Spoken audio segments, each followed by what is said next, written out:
পশ্চিমবঙ্গের তাপপ্রবাহের যে পরিস্থিতি চলছে, ইমিডিয়েট উন্নতির কিছু সম্ভাবনা নেই। আগামী এক সপ্তাহ তাপপ্রবাহের সিচুয়েশন এরকমই কন্টিনিউ করবে।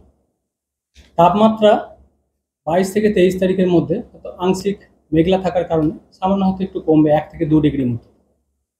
24 তারিখ থেকে আবার 1-2 ডিগ্রি তাপমাত্রা আরও বাড়বে।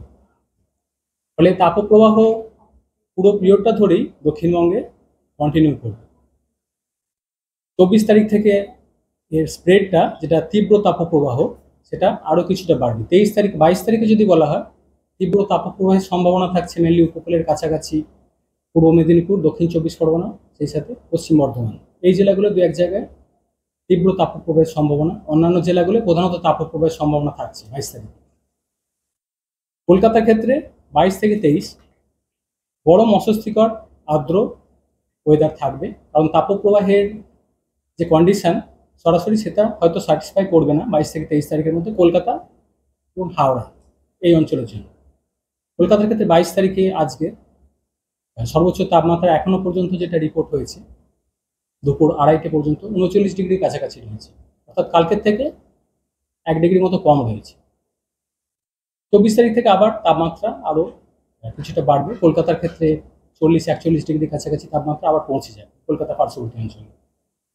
সিমিলারলি অন্যান্য জেলাগুলোতেও 22 থেকে 23-এর মধ্যে হয়তো একটু কম থাকবে, 1 থেকে 2 ডিগ্রি মতো কম। 24 তারিখ থেকে আবার 1-2 ডিগ্রি তাপমাত্রা বেড়ে যাবে। তীব্র তাপপ্রবাহ 24 থেকে দক্ষিণবঙ্গের বেশিরভাগ জেলাতেই থাকবে। বৃষ্টিপাতের খুব একটা কিছু সম্ভাবনা সেভাবে নেই। মেনলি 22 থেকে 23 তারিখের মধ্যে পশ্চিমের জেলাগুলো দু এক জায়গায় হালকা ধরনের কিছুটা লোকালাইজড বৃষ্টিপাতের সম্ভাবনা থাকছে। বৃষ্টিপাতের সম্ভাবনা কমই বলা ছিল, কিন্তু 22 থেকে 23-এর মধ্যে পশ্চিমের দু একটা জেলায় সেটাও লোকালাইজ হবে না, এবং থাকলেও তাতে তাপমাত্রা খুব একটা কিছু প্রভাব পড়বে না। উত্তরবঙ্গের ক্ষেত্রে মালদা, 2 দিনাজপুর এই জেলাগুলো 22 থেকে 23-এর মধ্যে গরম, অস্বস্তিকর ওয়েদার থাকবে।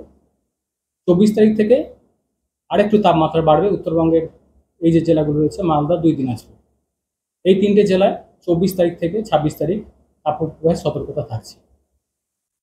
উত্তরবঙ্গের উত্তরের জেলাগুলো মেনলি দার্জিলিং, কালিম্পং, জলপাইগুড়ি এই জেলাগুলো আগামী কয়েকদিন দু এক জায়গায় কিছুটা সম্ভাবনা থাকছে বৃষ্টিপাতের।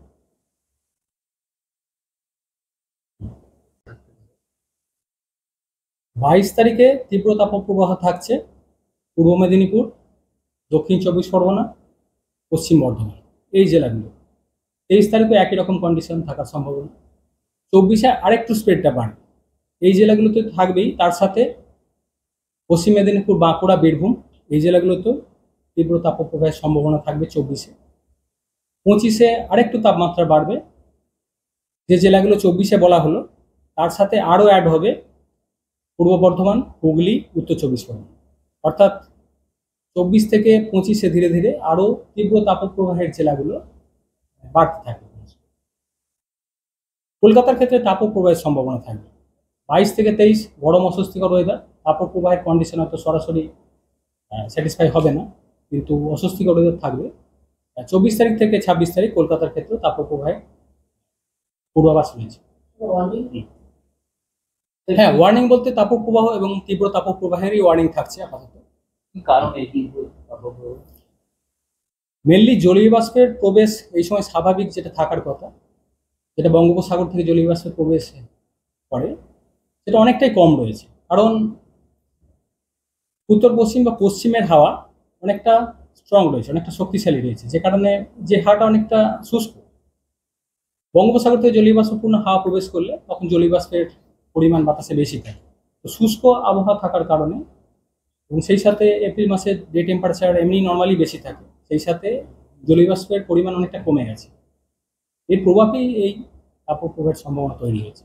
সেই সাথে যদি দেখা যায় বৃষ্টিপাত সেরকম কিছু থাকছে না, বা কালবৈশাখী থাকছে না, অনেকদিন একটা ড্রাই স্পেল চলছে, যে কারণে গরমটা অনেকটা বেড়ে গেছে।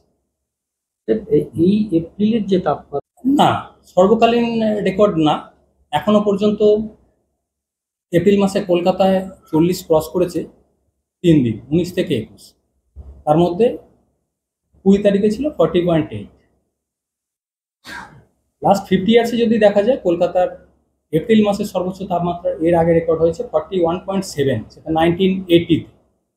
অর্থাৎ এখন যেটা চলছে এটা যে সর্বকালের রেকর্ড সেরকম কিছু না, এটা মাঝে মধ্যে থাকে তাপপ্রবাহ আমাদের দক্ষিণবঙ্গের জন্য বা কলকাতার জন্য, বা স্পেলটাও কখনো কখনো লম্বা হয়।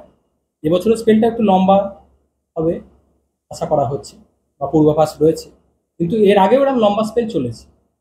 2016 বা 2009-এও যদি দেখা যায়, এপ্রিল মাসে প্রায় কলকাতার ক্ষেত্রে প্রায় 8 দিন মতো অ্যাবাভ 40 টেম্পারেচার গেছে এর আগে। 2023-এ 5 দিন ছিল অ্যাবাভ 40 কলকাতার ক্ষেত্রে।